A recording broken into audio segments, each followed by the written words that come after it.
Չեգեի ֆազենդան ամենամեծն է Բրազիլիայում, բայց միայն առաջին հայացքից է այս հսկա տնկադաշտը սուրճի առատ բերք խոստանում։ Անբարենպաստ եղանակը, երկարատև երաշտը Մինաս Ժերայսում սուրճի արտադրության 50% նվազման պատճառ է դարձել։ Անձրև չի գալիս, շատ շոք է, իսկ սուրճի բույսը շատ խելացի է։ Եթե զգում է, որ արմատները բավարար ջուր չեն կլանում իր եւ պտուղների համար, որոշում է ընդհատել պտղատվությունը։ 50%-ով կրճատվել է պտուղների քանակը ամեն բույսի վրա։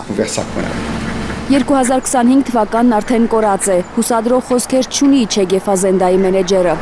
Ինչպես Բրազիլիան, այնպես էլ Վիետնամը բախվում են սուրճի արտադրության ճգնաժամին, սուրճը թանկացել է, նոր գնաճ է լինելու։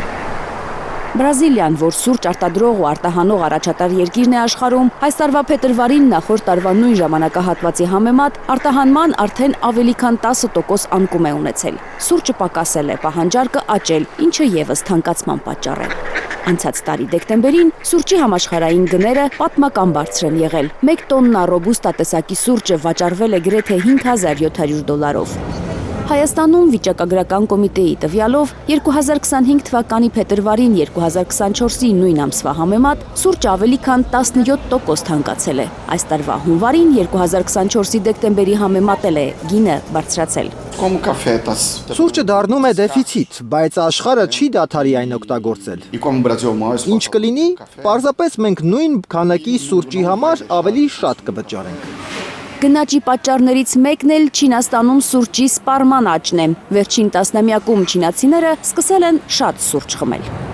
Ըստ Միացյալ Նահանգների սուրճի համաշխարհային շուկաների տարեկան զեկույցի, Չինաստանում սուրճի տարեկան սպառումը հասնում է 6.3 միլիոն պարկի, մինչդեռ տեղական արտադրությունը բավարարում է ընդամենը 2 միլիոն պարկը լցնելու համար։ Սուրճի 1 պարկը 60 կիլոգրամ է կշռում։ Սուրճը ժողովրդականություն է վայելում Չինաստանում։ Այնտեղ սրճարանների թիվն աճել է 150%-ով, եւ դեռ նոր սրճարաններ են բացվում։ Իսկ աշխարհում սուրճ չկա, քիչ է։ Եթե ապրանքը պակասում է, ինչ է տեղի ունենում։ Գինը բարձրանում է։ Չինաստանը տարեկան սպառում է Բրազիլիայից արտահանվող սուրճի ընդամենը 10%-ը։ Չնայած ճգնաժամին, Բրազիլիան այս տարի էլ կմնա սուրճի ամենամեծ արտադրողն ու արտահանողը։ Ակնկալվում է, որ այս տարի 66.4 միլիոն պարկ սուրճ կաճեցնեն բրազիլացիները, իսկ Վիետնամում դրա կեսը։